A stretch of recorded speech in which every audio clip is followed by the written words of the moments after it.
Okay, thanks, Stoney, for joining the podcast here.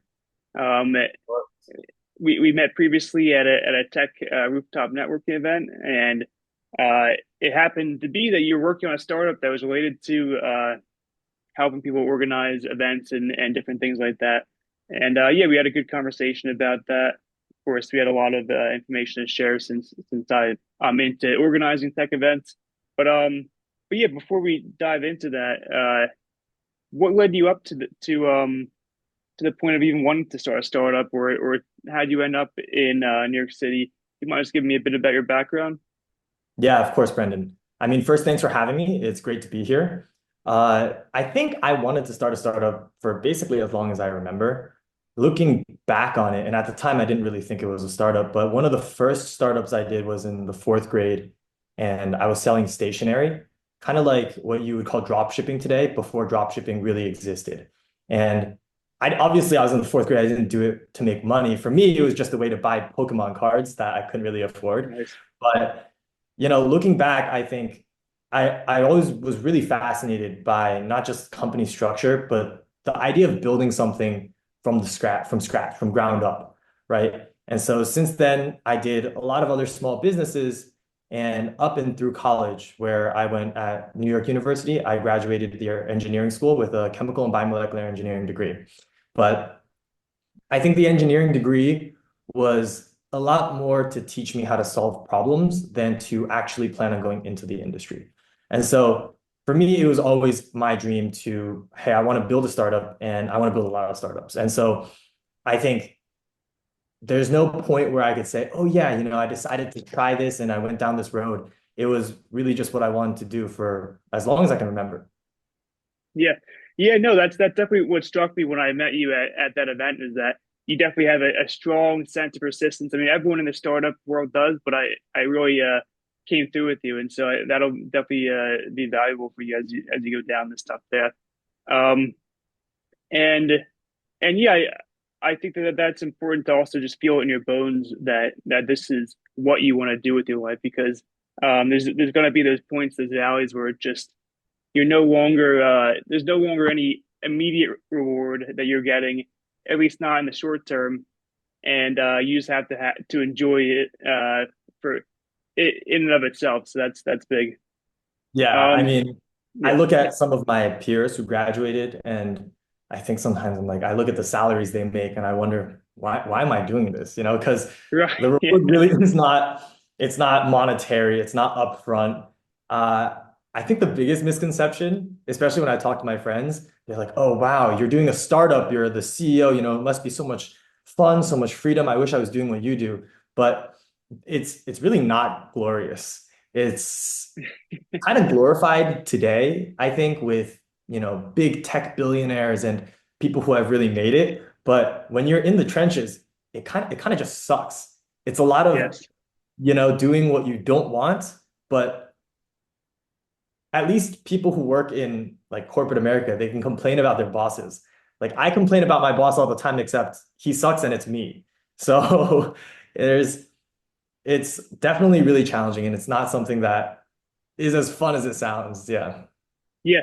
No, no, I know exactly what you mean. I mean, I feel the same way. That's one of the toughest parts is you're on LinkedIn, you're staying in touch with the professional world and you're seeing all your friends that you went to college with, update with promotions, this job, that job. And then, yeah, you're thinking, well, what am I even doing? I'm not even, I have nothing to show for anything that I've done for the past, whatever number of years because it is like very slow at first. But there's a maybe it's cliche. I don't know, but there's a parable about some there's some like plant that starts off as a seed and it you don't see anything from the ground as it's growing for the first 5 years, and then after 5 years it grows like very rapidly. So I don't know if that's a real plan or not, but it's supposed to be like for when you're starting something new like this, there's that first stretch where there's just nothing to show for it at all. But then once it does grow, then the exponential growth comes in, and hopefully um, that comes in for us. So, but yeah. Yeah. So speaking of which, let's jump into what you're working on. So, what I referenced before, it has to do with organizing events. But why don't you tell us exactly how you came up with it and what the details are? Yeah, of course. So my company is called VenueHopper.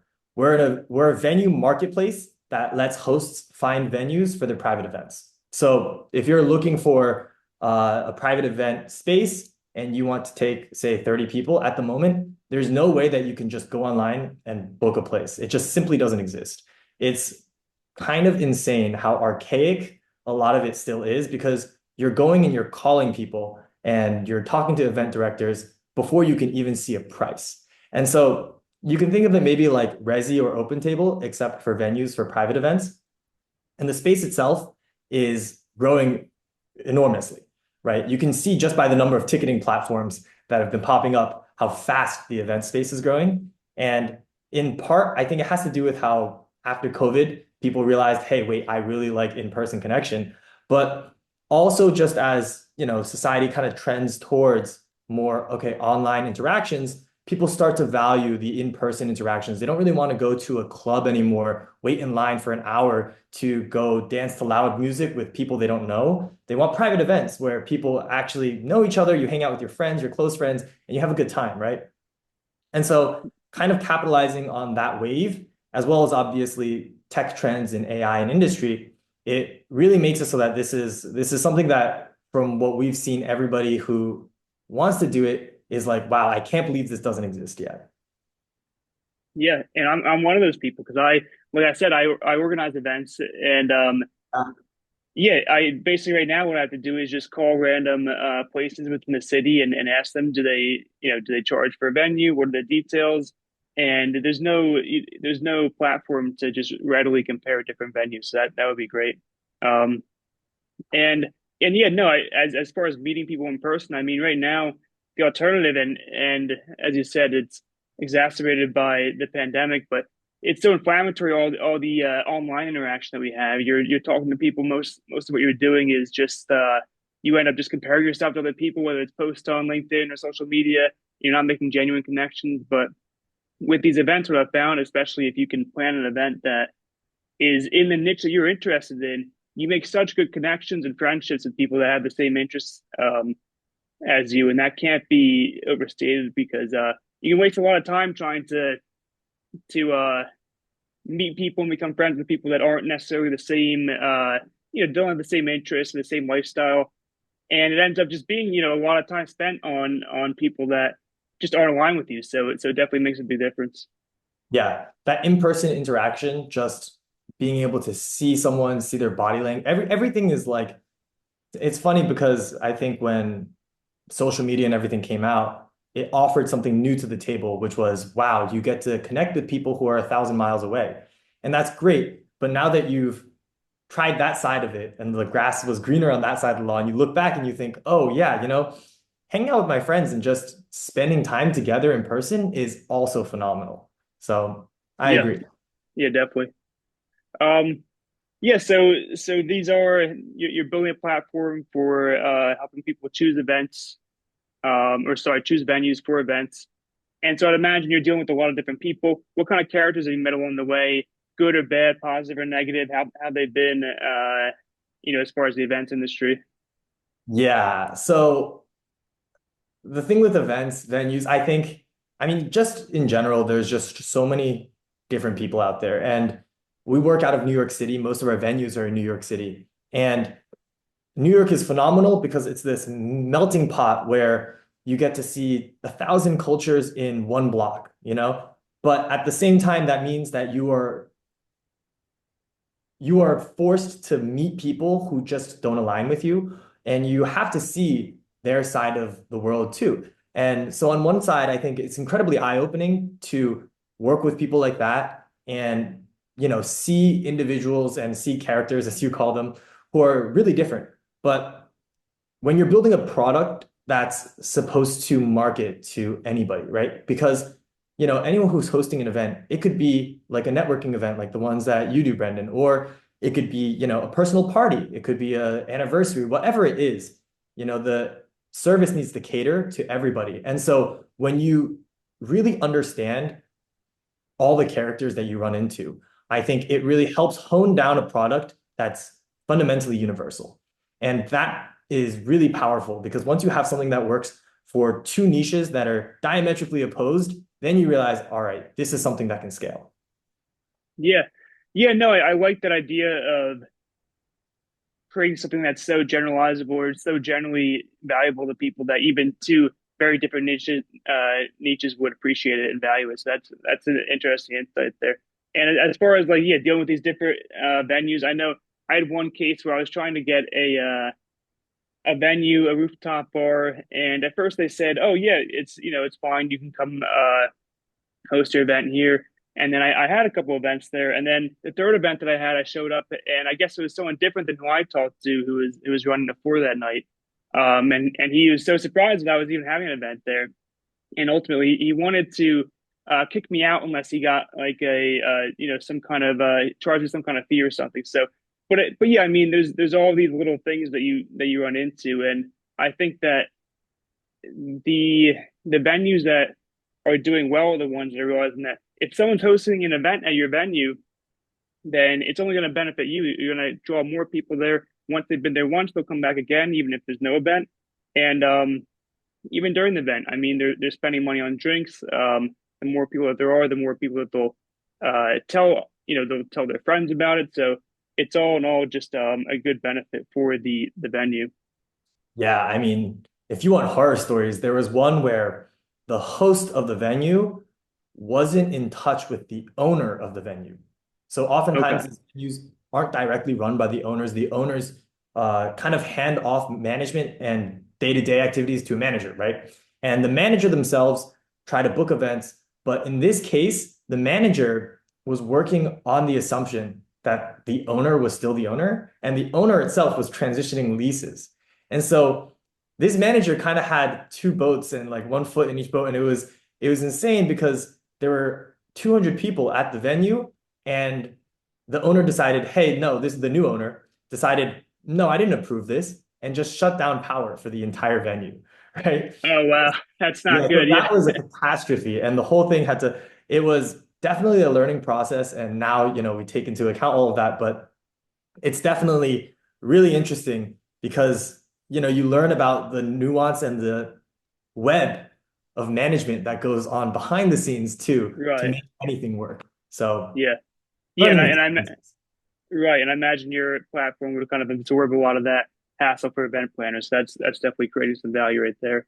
Um, so so yeah, you spoke about working with these different venues, but have you had like a mentor, someone that has led you through this industry, or maybe a mentor on the tech side? Yes and no. Okay. I think I've been really fortunate in my life that I've had a lot of mentors, whether it's a character mentor or teachers that I've really looked up to, and they've built in me a value in learning things and not taking no for an answer, right? If someone says, no, that can't be done, how do you know? How do you know until you've tried it? It's in part, I think, maybe an engineering mindset to say, hey, how do you know until you try it? Try it, get empirical data. If they're right, then they're right. And if they're wrong, then you've discovered something new that hasn't been done before. Um, so I've had a lot of fortune with like teachers and parental figures in my life that have really given me character values like that. But with regards to like technical and industry experience, I think I think there's so much value in specific books that, I read one this week called The Cold Start Problem. I think it's by Andrew Chen. And considering what we're building is a marketplace network, right? Where you're trying to satisfy both sides of the equation. You're trying to satisfy the venue side, you're also trying to satisfy the host side, and you need to put the two together.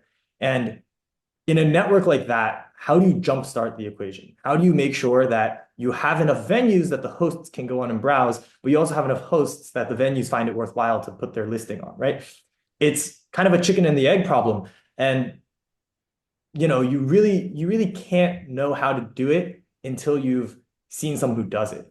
But obviously, as a startup, you don't have the resources to hire an exec or an expert or a professional who's really done the whole thing, done a C-suite, because if they've done that, what are you really offering them? And so the value in going and finding specific books to read, whether it's a startup book, whether it's books, or I know Y Combinator has an archive that's really helpful for all things generally tech. But if you find something really specific and you find a book or a blog or a website that's like, wow, this is such specific industry expertise, I think that's one of the best uses of your time you can have because it helps inform your decision making for the next 6 months, 8 months, and that'll save you in the long run, years and years of failures, right? And so in terms of actual mentors, I'd say, I don't know any execs or C-suites that have been through it and have really helped me one-to-one, but I feel really thankful that they've put all that information out there where I can just go and consume it, take in what's relevant, and apply it to my own field. Yeah. Yeah, no, I think that we're very aligned when it comes to your style of thinking, when to take advice and when not to, because a lot of people will give advice, and I think yeah, it is the best time to take it. The best time to take it is when someone's done exactly what you've done before. But once it gets a little bit far away from that, you can't always, say, okay, this is like that, and then therefore it's the same. You really need to, like you said, dive into empirically. Well, what do we actually see is happening? Because I mean, someone, especially, and you mentioned this as well, when someone says just no right off the bat, I mean, they're not even thinking about it, So you can't obviously take that and just decide, okay, that's a dead end. You have to push a bit on that. So yeah, no, I completely agree with your style of thinking there. Um, yeah. So what's the ultimate vision? So once you get past this problem of providing that initial value to one side of the equation and the other in order to get them both on board, the venues and the venue or the event planners. What's your ultimate vision for your platform? Yeah, that's a deep question, right? Uh, it's it's really tough. So this is kind of one of these things where, so I was a host of events too when I was in college, and so it's one of these problems that you run into yourself. And when you run into these problems, you kind of had two options. You either think that sucks, so be it, or you go and fix it. And so this is just one of those problems where I'm like, I think I can fix this. I'm pretty sure I can do better. Let's give it a shot, right? And so the ultimate vision is pretty simple, right? I think if I create a platform where people find it 10 times easier to make their events happen, I think that will correspond to maybe not directly correlated, but a proportional number of more events in the world where people just get to have more fun and they can go and plan these events with greater ease. And I think we live in a world that could use more parties, right? And Yeah, so that process, the scope usually gets bigger. Usually you start with something really small and then you think, now that you got there, well, maybe we can go a little bit further. Or, well, maybe we can go a bit further. Kind of like at the gym where you're on a treadmill and you're like, I'll do a mile. And then you get to a mile and you think, maybe I could do another mile. And then you do another mile and you're like, maybe I could go further. And so at the moment, yeah, I really want to solve this problem where people like me or my friends can find a venue, book it with ease without constantly getting scalped or, switched around by the venue itself, where the event planning process is just that much better. But I imagine that when I get there, I'll probably want more. yeah. Yeah, no, it's yet another balancing act where you're balancing the near term practical goal with the larger vision, the near term to seem realistic to the team. What can we achieve right now? What value can we provide right now versus the larger vision? But definitely, I love that vision of bringing things. I mean, they were brought onto these social media platforms to bring them back into in person events, and I think that would be overall just a positive influence for the world. So that definitely be a good thing. Yeah, Um, absolutely. yeah, and has so you're creating a again a platform for planning events, and you're doing it in New York City, which of course has maybe more venues than any place in the U.S. So how has that affected your your planning, your starting of this platform? Yeah. Again, I think I'm very lucky to be in New York because if I were able to choose anywhere in the world and I started to look at this problem and I thought, okay, at the cold start, meaning there's no one who's using this and I need to build this chicken and the egg problem, where in the world would I go? New York is probably the first place I would go, right? It just has so many venues, it has so many people with, time and energy and has so many events to begin with. It's the city that never sleeps. So I think New York, it's obviously influenced the company, but also the company's kind of built perfect for New York. And I've been living here for 7 years now almost. And I think it's kind of like the city inspired the company and the company is built for the city. So obviously I want to start here and the model will expand and I think it'll fit multiple other cities as well. But as far as an incubator and a gestation place, I think there's no better place than New York City. Yeah. Yeah, no, definitely. I agree. It's a native to startup. There's so many you walk through, and you went to NYU, the Greenwich Village area, or the West Village, East Village. I used to live in that area, and there's just so much going on at all times, and so you have a lot of people that are interested in going to just different cool, unique experiences, and you're going to give them one more way to do that. So that's good. Um, yeah. So again, this is sort of extending what we just talked about, but I'm sure you've done more research than I have, or other people that have just lived in New York on how the industry, how this market is. Do you have some details on, the growth metrics? Not, you don't have to pull any numbers out exactly, but just what's the trajectory of event hosting and yeah, just this marketplace in general.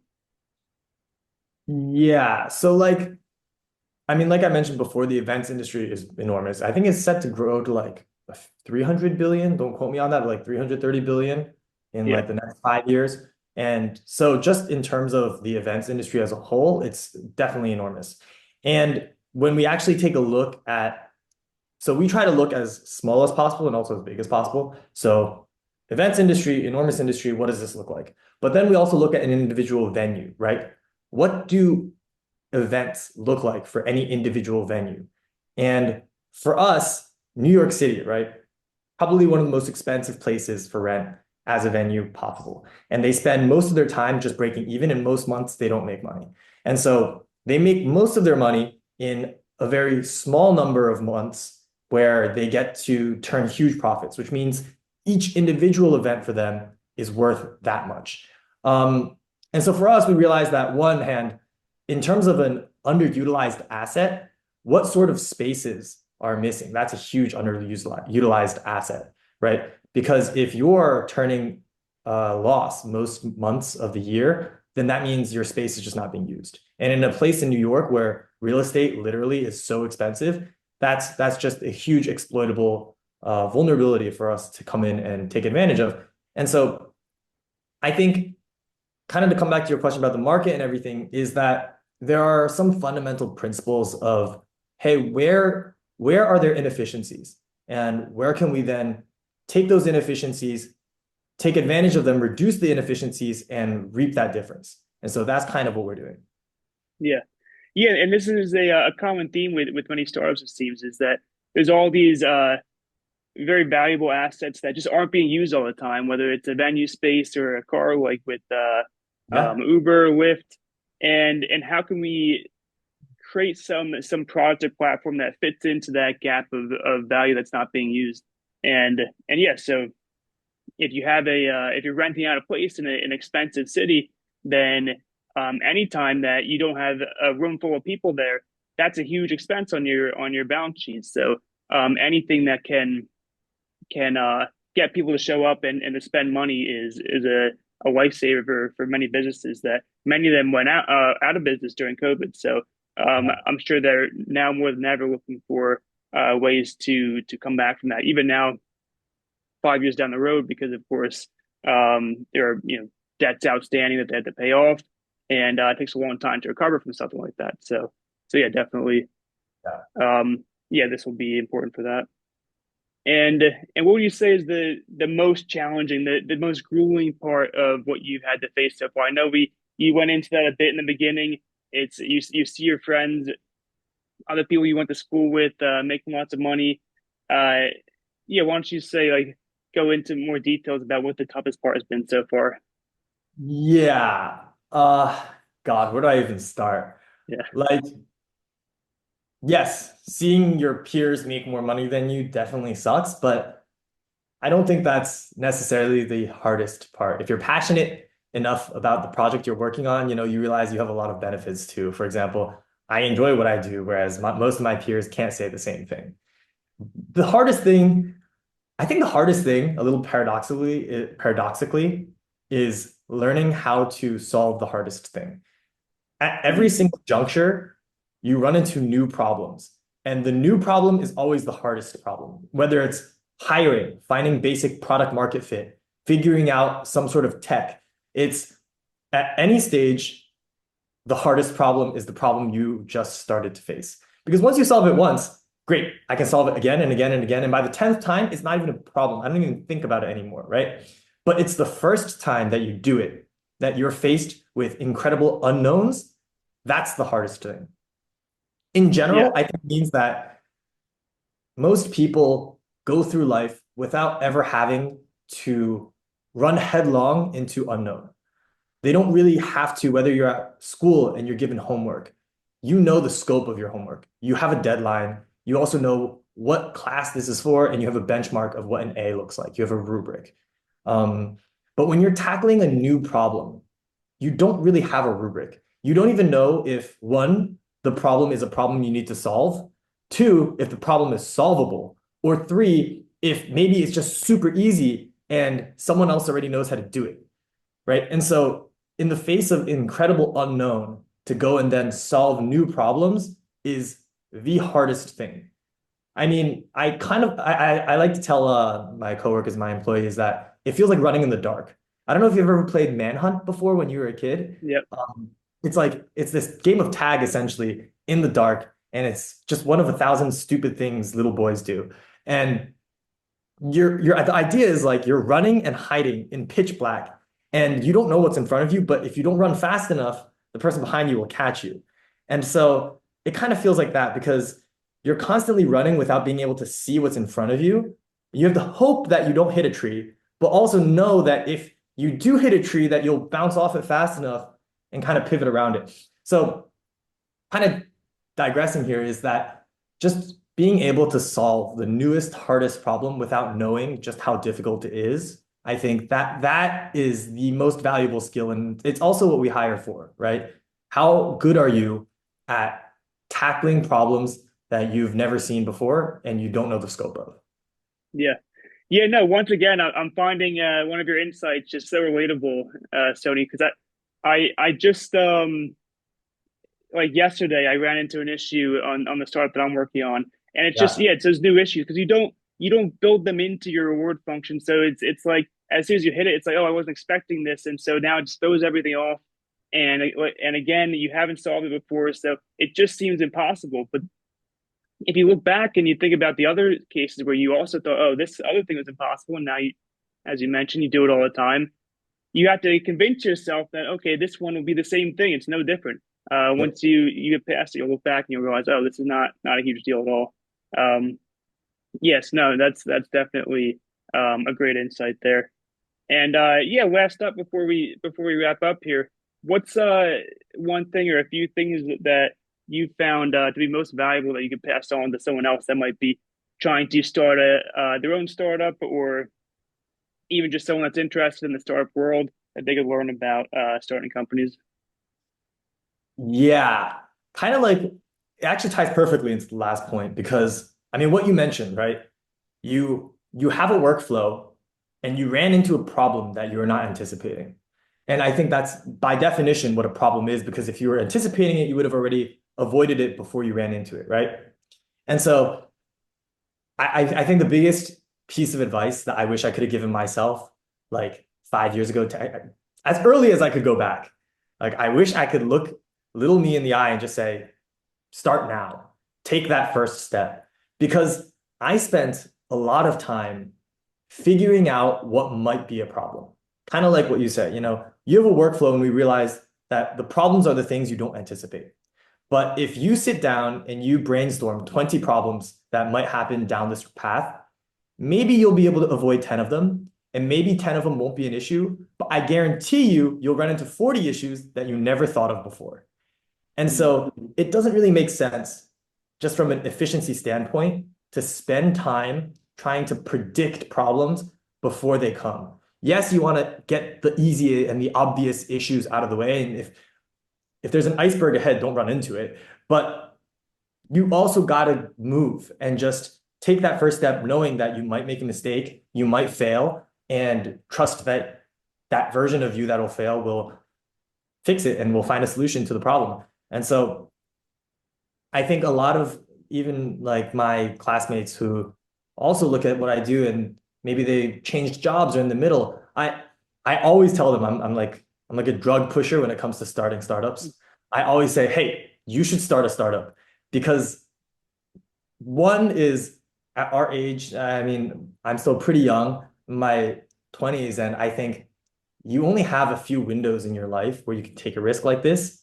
And so most of my friends are in that window too. And I think you should most certainly take a risk on this. And second, if you're already not in a job and you're looking for a job, like your cost is so low. You don't have to quit your job to join a startup. You're already unemployed. You might as well start a startup, right?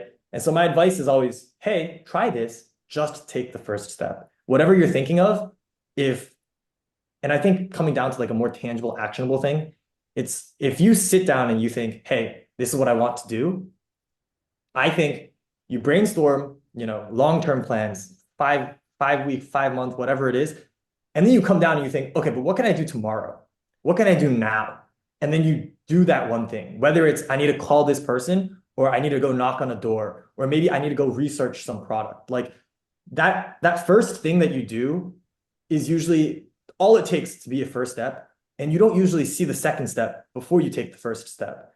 And so my recommendation to anyone who wants to start a startup or do something novel, is just stop thinking about it.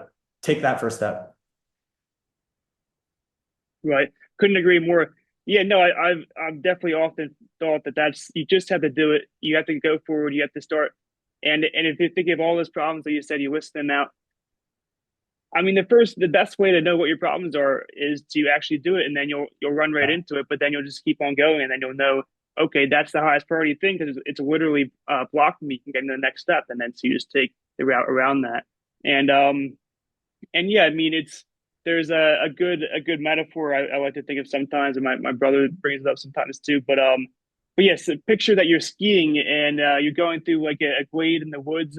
It's like just a path to the woods. If you focus on the trees, you run into the trees, right? But if you focus on Don't the look at path, the trees. then you go in, down the path. So that's often what it is with the startup. You can't focus on those problems too much. You want to focus on them and solve them, but you can't overthink them where you end up running into them and allowing them to block you. So Yeah. yeah, no, Yeah. definitely agree there. Yeah, well, thanks, Stoney, for joining me here. And you've Of had course. a Thanks for lot of having great me. insights, a lot of great your persistence and passion definitely shines through, and I'm not just saying that. I can feel it. And Thank yeah, I wish you the best of luck with everything, and I'll see you around at hopefully one of your at an event that was created by someone using your platform. So I yeah, I hope appreciate so. that very much. I can't wait for the day where you'll use our platform too. Yeah. Absolutely. All right, thanks. Thanks, Brandon.